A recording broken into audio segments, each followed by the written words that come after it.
And Tha is for thawab, a reward. Ja is for Jannah, the garden of paradise. Ha is for Hajj, the blessed pilgrimage. Kha is for Khatam, the seal of the prophethood given to the Prophet Muhammad sallallahu alayhi wa sallam. Bismillah ar-Rahman ar-Rahim. Alhamdulillahi Rabbil Alameen. وصلى الله وسلم وبارك على عبده ورسوله الأمين نبينا محمد وعلى آله وصحبه ومن اهتدى بهديه واستنى بسنته إلى يوم الدين. أما بعد. Dear brothers and sisters in Islam, Assalamu alaikum wa rahmatullahi wa barakatuh, and welcome to this new episode of Ask Huda, broadcasting to you live from Jeddah, Saudi Arabia. Brother Abdullah sent a lengthy message, but quite profound and serious. He says, our media says that there are signs of a youth being terrorists. That is, praying regularly, following religious obligations, not listening to music, reciting the Quran. And they give the solution, that is the media in his country, they give the solution that participation in a cultural and national programs which involve immoralities, that is, shirk and other sins. They are broadcasting these regularly. I never felt this much tightness or depression in my chest before. I feel like being suspected, that I am being a suspect all the time. I am panicking, and that something might happen to me or to harm me. This question is quite serious, and most likely Brother Abdullah is living in a non-Muslim country or a country that has a majority of Muslims or a minority. And this is the trend all around the world, demonizing Islam, demonizing Muslims. See, if you fail to make them all in one melting pot, where the Muslims would forget and neglect their obligations, they would abandon their Quran, they have no submission to Allah's will, no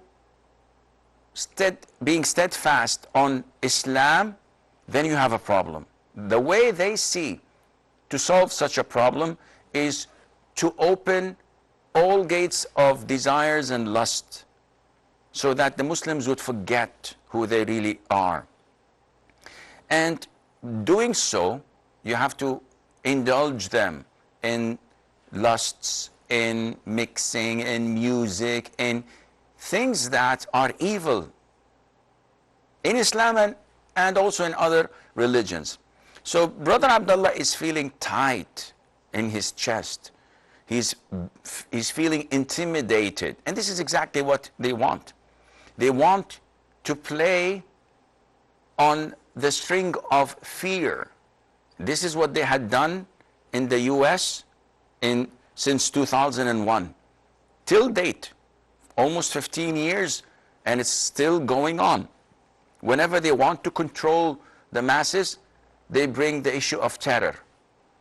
If they want to pass someone who's not qualified to rule or to govern, they bring the issue of terror.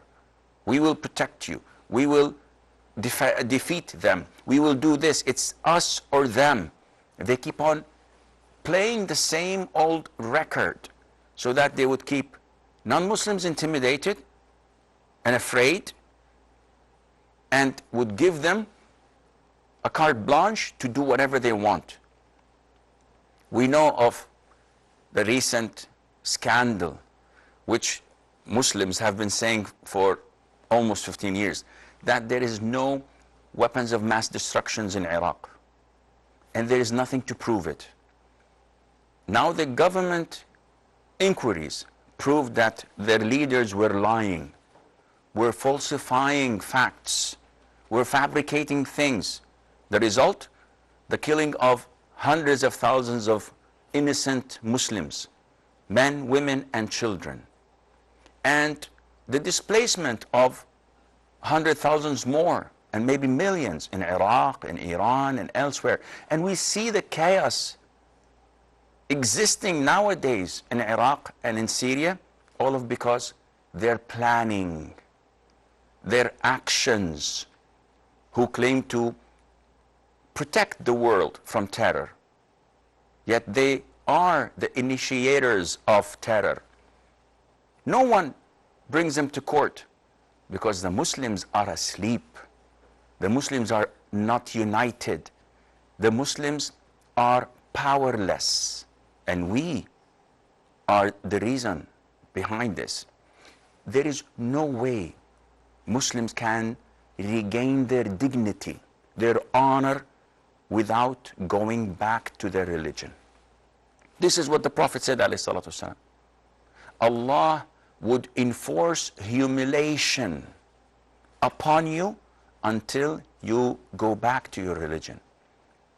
And going back to your religion does not mean blowing up people or terrorizing innocents or doing radical things that do not relate to Islam. This is not part of Islam.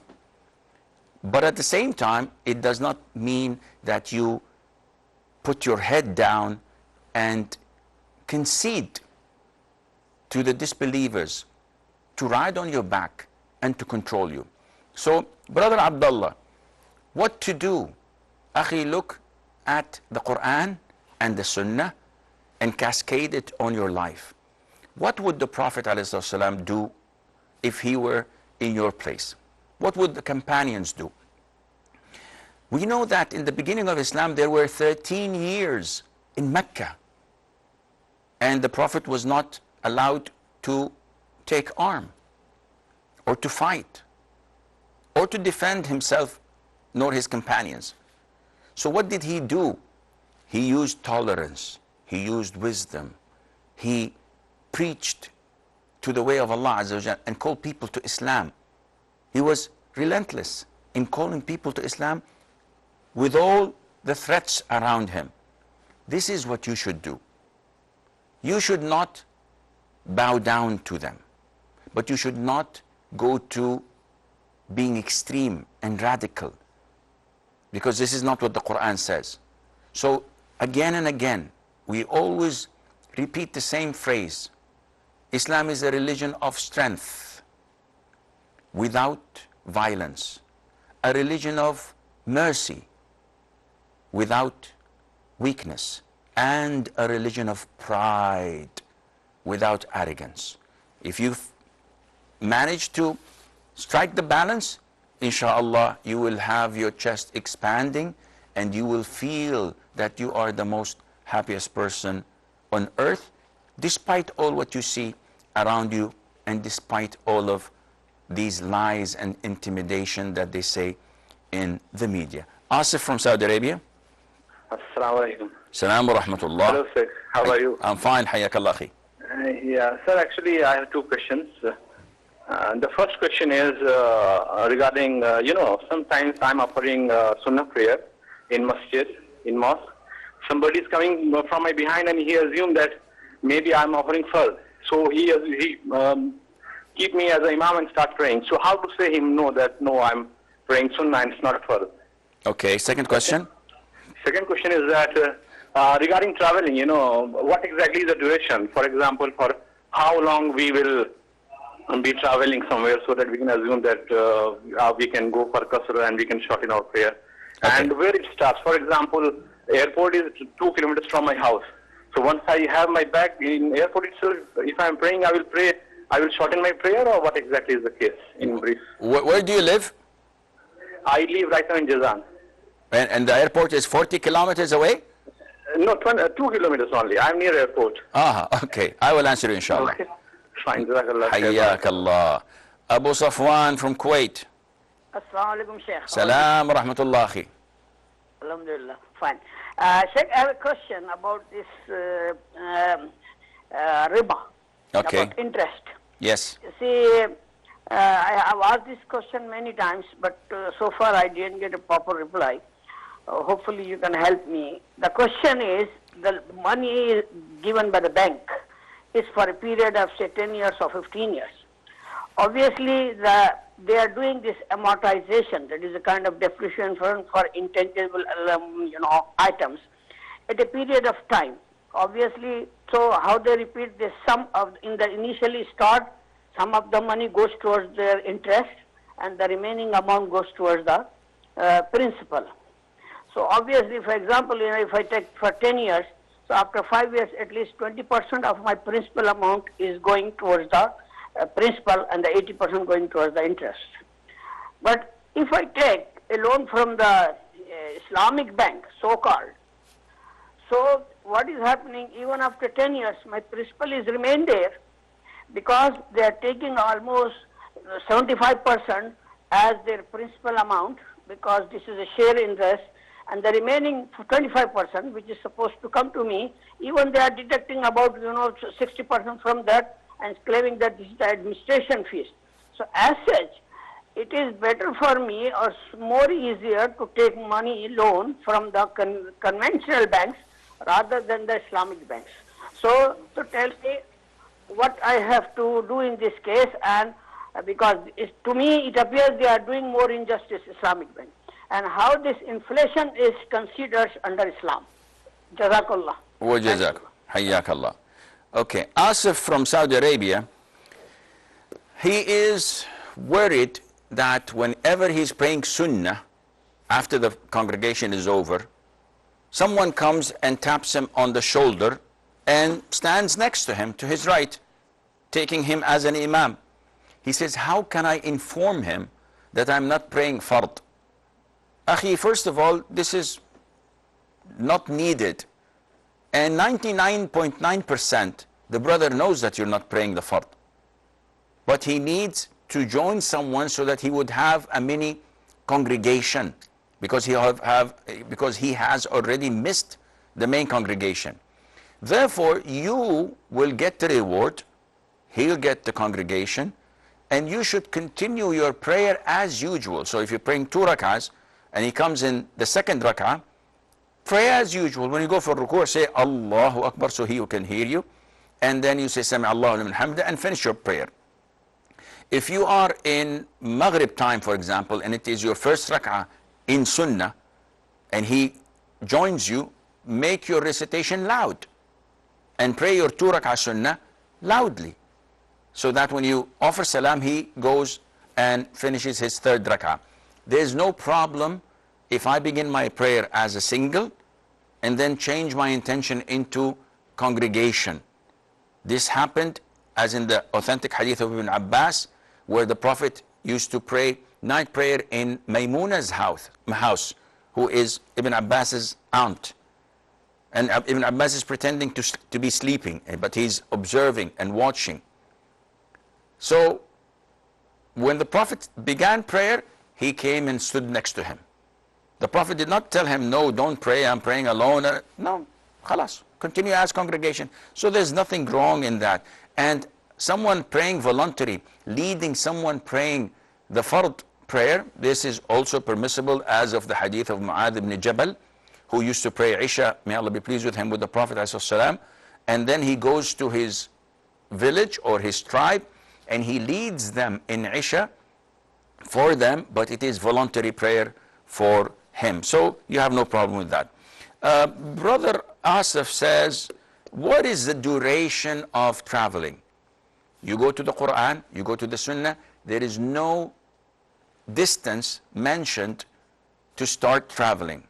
So you go back to the basics, to the norm.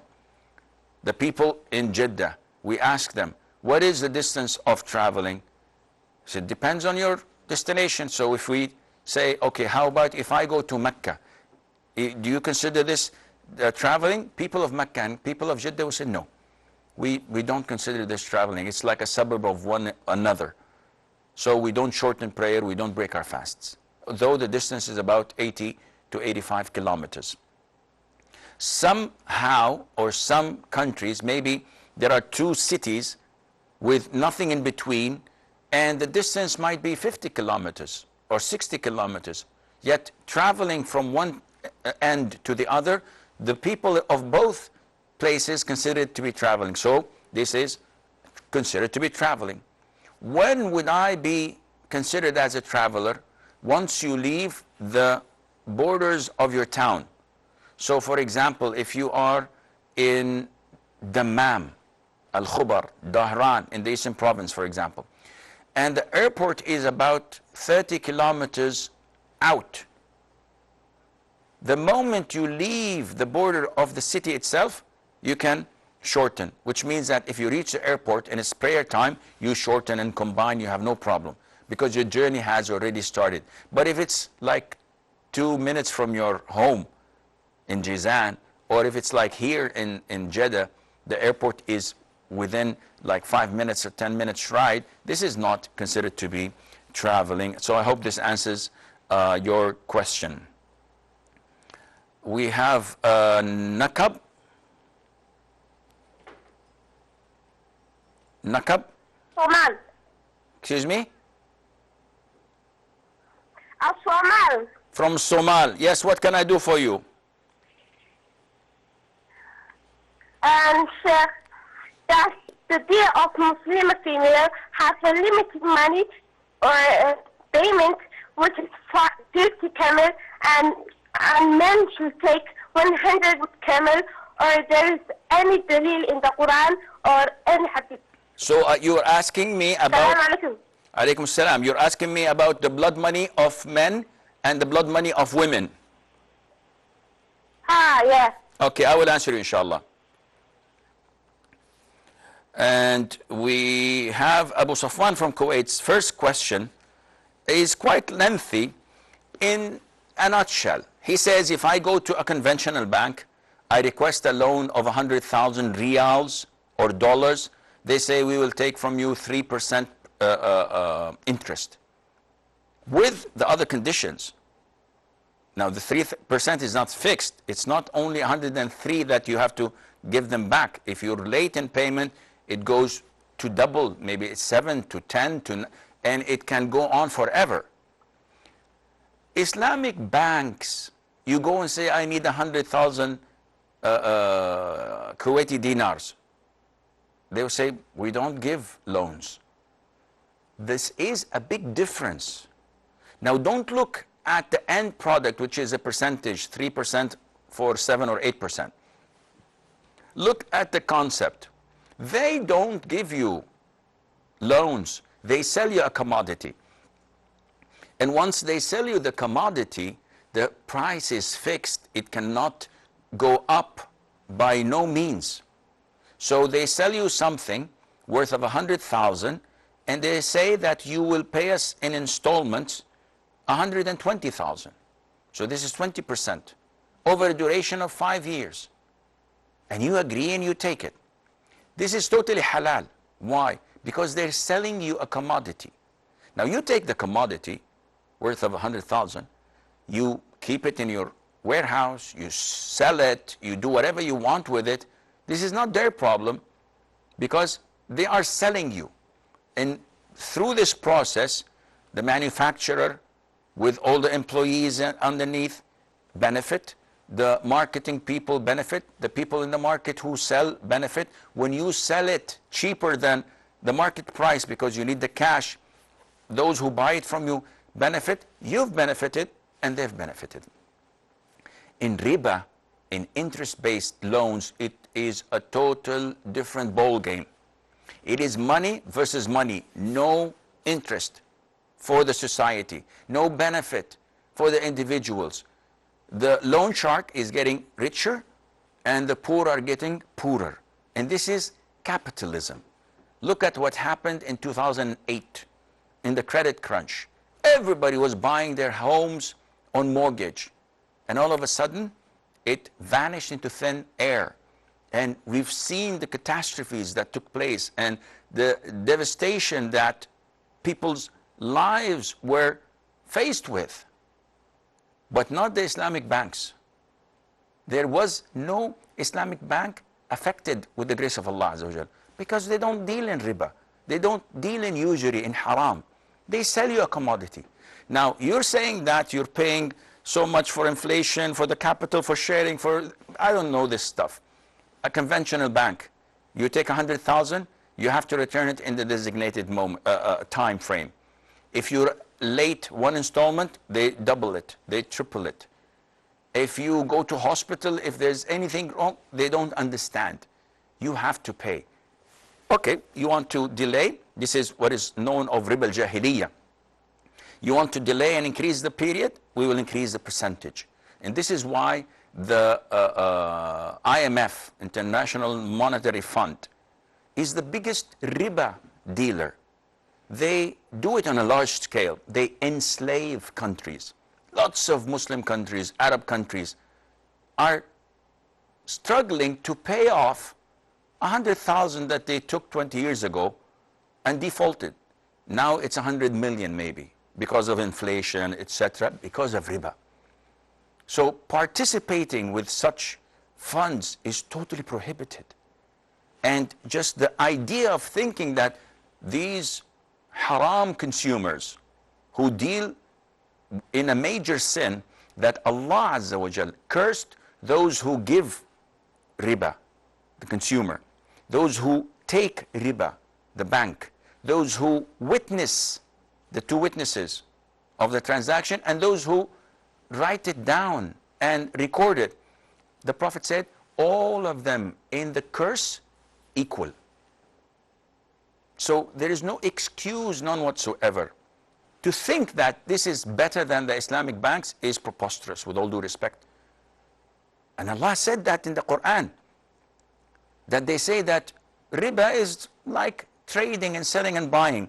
وَأَحَلَّ اللَّهُ الْبَيْعَ. Allah has made selling and buying permissible, but Allah had made riba prohibited. So, akhi, this is completely out of the question. Allah knows best. Nakab from Somalia, she's asking about the blood money. And what is the concept of blood money? We've mentioned this before. In Islam, if a person kills another, he's one of three. Either he had killed him deliberately, intentionally, he shot him between the eyes, he stabbed him with a knife. In this case, the heirs of the deceased, the victim, have the right of one of three. Their first right is a soul for a soul, kill him. So they go to the judge, to the Muslim judge, to the Muslim ruler, and they demand justice. And they say, we want blood. So the Muslim ruler orders the judge to execute him. A soul for a soul.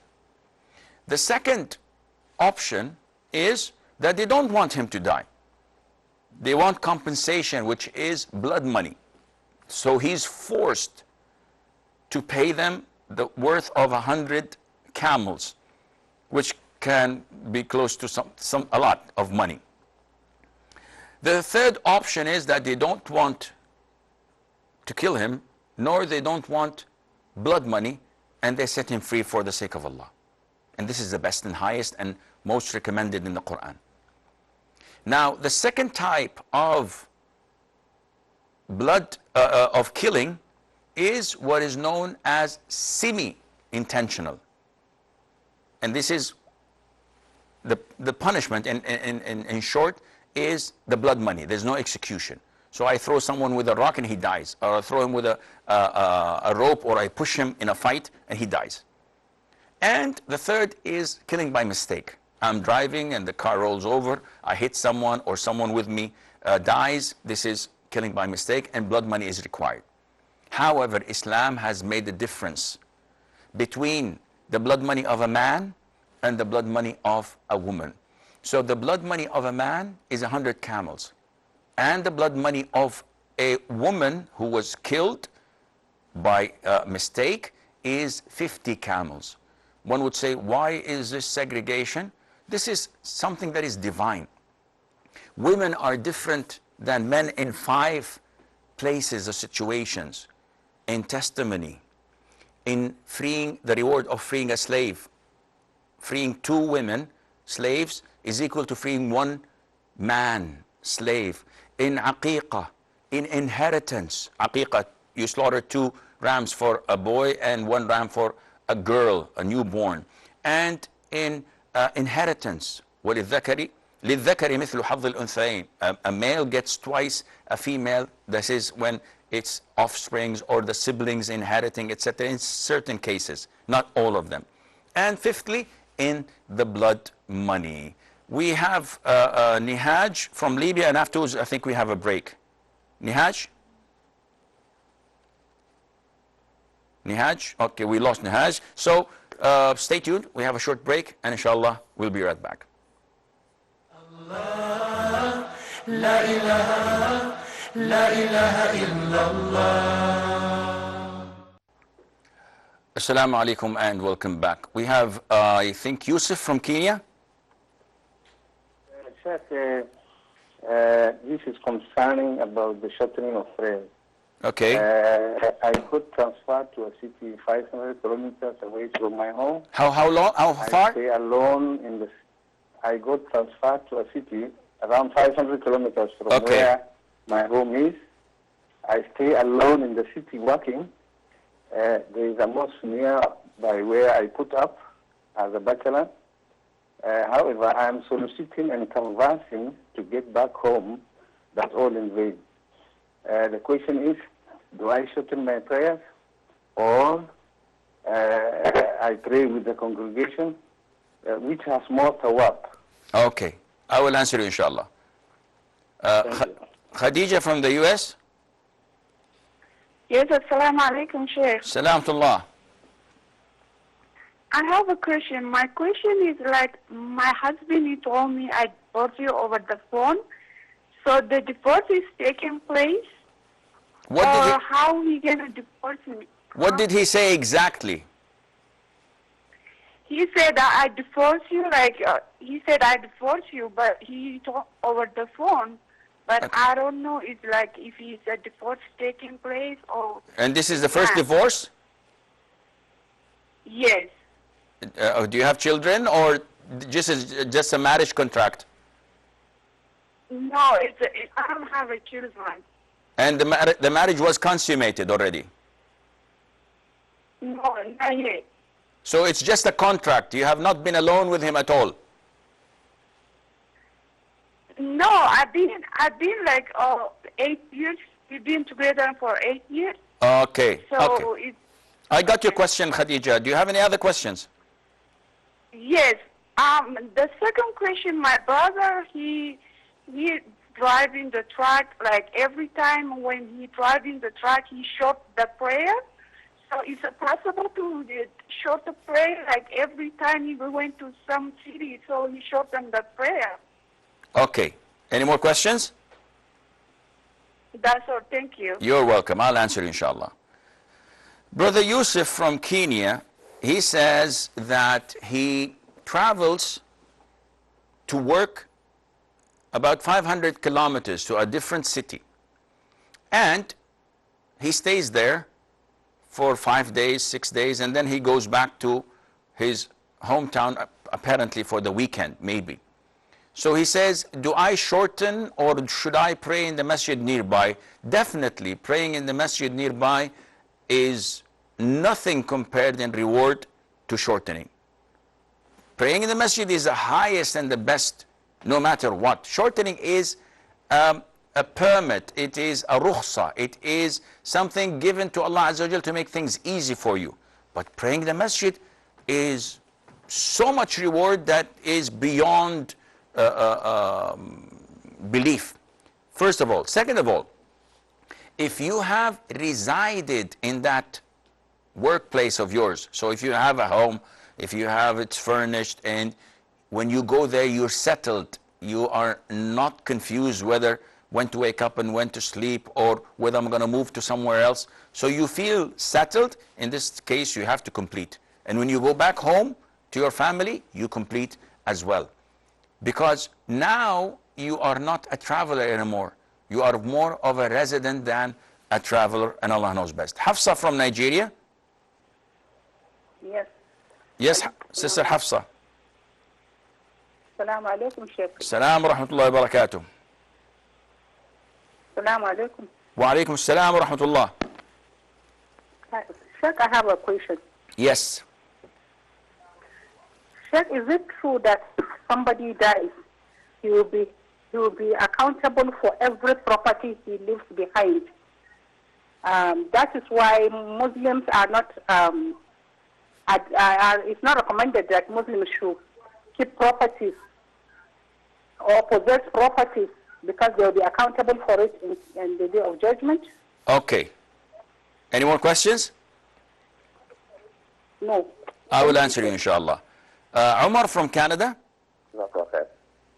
Yes. Umar.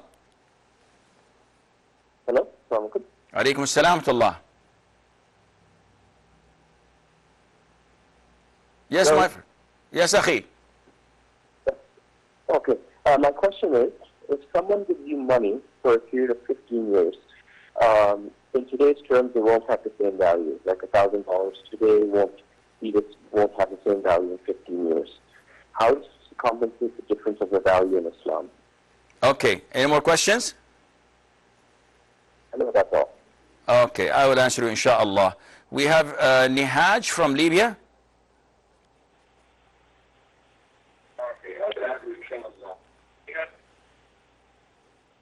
Assalamu alaikum, Sheikh. Assalamu alaikum wa barakatuh. Sheikh, please, I have a question. Yes, akhi. Please, a brother man came from Ghana to speak to us. He speaks, maybe you are in American countries, maybe like Germany and other countries. You can deliver from them because I do not understand you. They use, Your line is breaking, ya Nihaj. Nihaj, I cannot understand your question. Your line is breaking. My question is, a man which I'm working with. Okay. Okay, a man who we are working with in Libya here,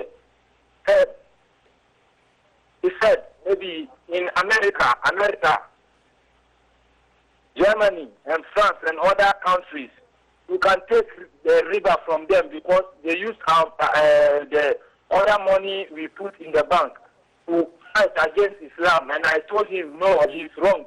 It's like we are arguing. I said I will ask you. Okay. So that I get the Okay. good answer. I will answer you, inshallah, if I understood the question correctly, inshallah. Sister Khadija says that she's been married for 8 years and her husband divorced her on the phone. So she says, is this acceptable?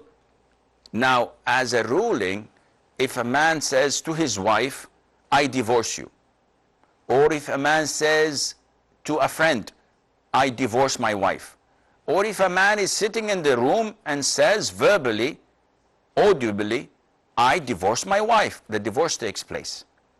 Whether it's right or wrong, did he do the right thing, did he make the right decision, this is a separate issue.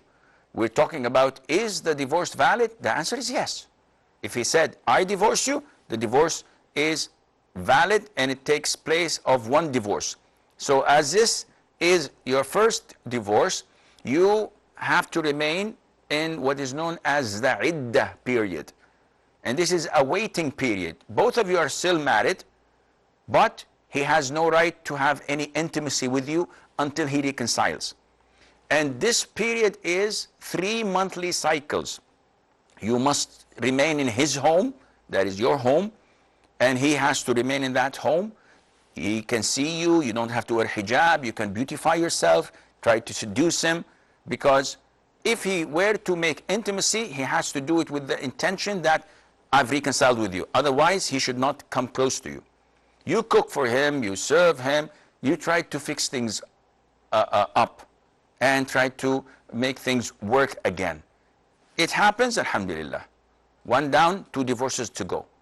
If you failed and he doesn't want you, after you are pure from the 3rd monthly cycle, you become a total stranger immediately. You have to take cover from him, meaning I'm wearing your hijab, and he becomes a stranger, leave the house and move out. Her brother works as a truck driver and they travel a lot. So she's astonished. Would he shorten the prayer all the time? The answer is yes. As long as he's off station, he's out of his hometown, and he's traveling. If anyone calls on the mobile, or if anyone calls him, calls his house, hello, where is Muhammad? They said, wallah, he's traveling. He went to Georgia, he went to California, so he's traveling. Therefore, he shortens his prayer and combines indefinitely until he comes back, and Allah knows best. Hafsa from Nigeria says, now, is it true that when a person dies, he will be accountable on the Day of Judgment for everything that he left behind, property? The question is not clear. It's a little bit generic. Therefore, we have to try to analyze it. If you mean that if I die and I leave behind property, and my children inherit, my wife inherits, my parents inherit, and they do things with it that are not lawful, would I be accountable? The answer is no. It is best to leave your heirs rich when you die, rather than leaving them begging people. So I have no accountability over their actions. The second way of looking at it is, I die and I leave behind a lot of property. Was it acquired through halal means or haram? If it's haram, definitely I'm in trouble. If it's in halal, I will be held accountable. Where did I earn the money, and where did I spend it, and why did I spend it on such things? But this doesn't mean that I'll be punished for it. And this is why the Prophet said, alayhi salatu wasalam, that the poor would be admitted to Jannah, to paradise, 500 years before the rich. Yet the rich are on the gates of Jannah being questioned. Not that they are thrown in hell, but the process of interrogation, of accountability, takes 500 years, and that's a lot. So this, I hope, inshallah, answers your question, Sister Hafsa. Ibrahim from Saudi. Assalamu alaikum warahmatullahi wabarakatuh. Salam wa barakatuh. Just now, alhamdulillah, I finished my Umrah along with my mother-in-law.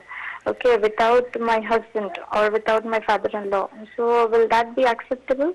You live in? Or, I live in Makkah, alhamdulillah, here only. Okay. So we went to Masjid al-Tamim, and then we came back to Al-Haram, and then we finished our Umrah just now. So I want to ask, okay, is it permissible to do the Umrah means without a mahram in a safe company? Any second question? And any second question is, while I was performing the salah, my son was disturbing me a lot. Okay, so I break my salah and then I took him off. So I have to repeat that salah, or should I continue from the same point where I have broken it? Like. Okay. Any more questions? Okay. No, Jazakallah khair. Wa jazak. I will answer, inshallah. And we have Muhammad from Saudi. Muhammad. Assalamu alaikum. Salam wa rahmatullah. How are you, Sheikh? I'm fine, Jazakallah khair, for asking. Thank you. I'm glad to hear your voice first. Actually, I have a question. Even though I can speak Arabic, but I'm especially speaking English, so I can transfer you the information, so you can answer those who need this question, this answer. Okay. I remember this ex-Christian girl who used to say, after she entered in Islam, she used to say, or she said to me many years ago, that an actor, if he acted God in a movie, that's something okay. So I told her that this is a very bad thing, because this is a creed thing, and this is something that can't a Muslim say. An actor acts in a movie God. So we need something as an answer, for this issue that some ex-Christians may believe in. And thank you. You're welcome, Akhi. Umar from Canada says that he's got this confusion. Umar's question is regarding riba, but he didn't ask directly. He said, imagine if I took a loan 15 years ago from a person in a currency. And now after 15 years, the currency value has dropped. So I took 100,000, let's say, Egyptian pounds 15 years ago. 15 years ago, it was almost 1 riyal to 1 pound. So now 15 years later, when I want to pay the gentleman his 15,000 pounds back again, I don't know what was the original loan, I forgot, but alhamdulillah, I think I've got it registered. So let's assume it's 15,000. Nowadays, it's worth 5,000 riyals. So he says, listen, this is too little. Now I cannot, the buying power is this and that. Islam does not recognize this. Islam says you borrow in a currency, you return the value or the same currency back or the value of today. So I have an option, either to give him back 15,000 Egyptian pounds or to look at how much is 15,000 pounds in riyals and give it to him in riyals today, which is 5,000, not the 15,000 that a long time ago. He says, Akhi, this is unfair. Okay, let's flip it, my friend. Let's assume that I took this loan in euros, and the euros, when they first were launched, there was a time that they were equivalent to $1. So $1,000 equals 1,000 euros. I took it in euros. 15 years later, now it is doubled, hypothetically. So should I give him the 15,000 euros, which is less because of the depreciation of the dollar and inflation of the euro, or should I give him the same? Here, Umar would say, no, you took the money in euros, you bring it back in euros. Yes, Akhi, but it's doubled on me now. If I'm paying you in dollars, this is not my business. You took in euros, you bring it back in euros. So whenever there is a possibility of plus or minus, as humans, we always tend to want to be in our favor and our side. Islam doesn't go like this. You took the loan in a particular currency, you give it back in the same currency, regardless it went high or it went low. And this is why it's maybe best for you to always borrow and lend in gold. So you give an ounce or 2 or 3 or 4, etc. And some people give in kilograms, so that you will ensure that there is some sort of stability.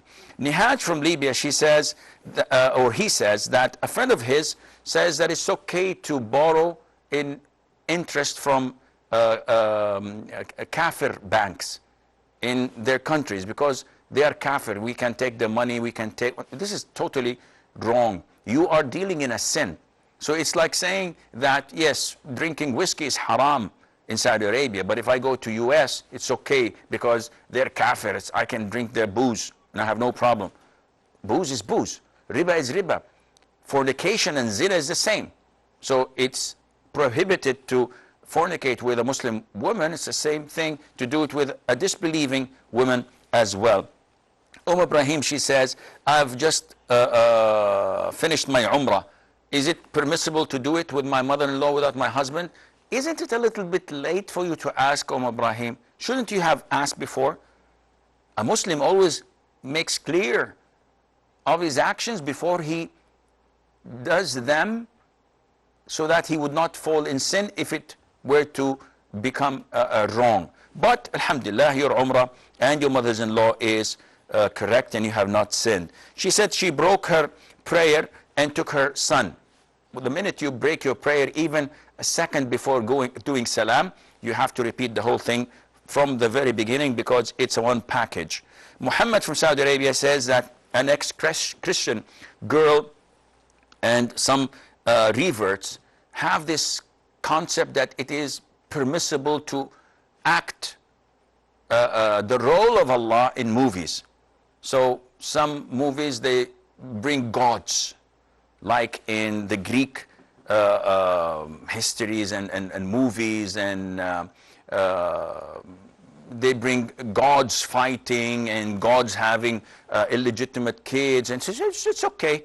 This is blasphemous, and those who watch it fall under the chapter 4 verse 140, which says that if you don't move out, if you don't leave while they're doing this kufr, you will be part of it. You'll be like the hypocrites and the disbelievers. So watching a movie that depicts Allah, that makes fun of Allah, that shows Allah coming into a form of a human being and giving powers to this one and giving power to that one and giving his role as a god to a nobody, A'udhu Billah, this is blasphemy. And also the Greek methodologies, etc., this is blasphemy. No Muslim would say that this is permissible. It is not even permissible to show the companions of the Prophet ﷺ, as this is degrading them and humiliating them by allowing some Tom, Dick or Harry to act like this. These are articles of faith, of aqeedah, of creed. And no matter how long you pray, if you say La ilaha illallah and you say that this is permissible, you commit an act of apostasy, because this is an act of disbelief for you to say that, yeah, we can do this to Allah. Allah Azza wa Jal is not a president. Allah is not a king in this world. Allah is Allah, the creator of the heavens and the earth, the creator of everything other than Him, subhanahu wa ta'ala. So you don't say that earth is big, or the sun is big, or the solar system, or the galaxy. All of this is nothing compared to Allah Azza wa Jal. So when you think of it, the thought of it blows your mind away, and definitely this is not permissible. This is all the time we have. Until we meet next time, same time, next week, I leave you fi amanillah. Wassalamu alaikum wa rahmatullahi wa barakatuh. Eyes for Allah, nothing but Allah. Ba is the beginning of Bismillah. Ta is for taqwa, bewaring of Allah. And Tha is for thawab, a reward.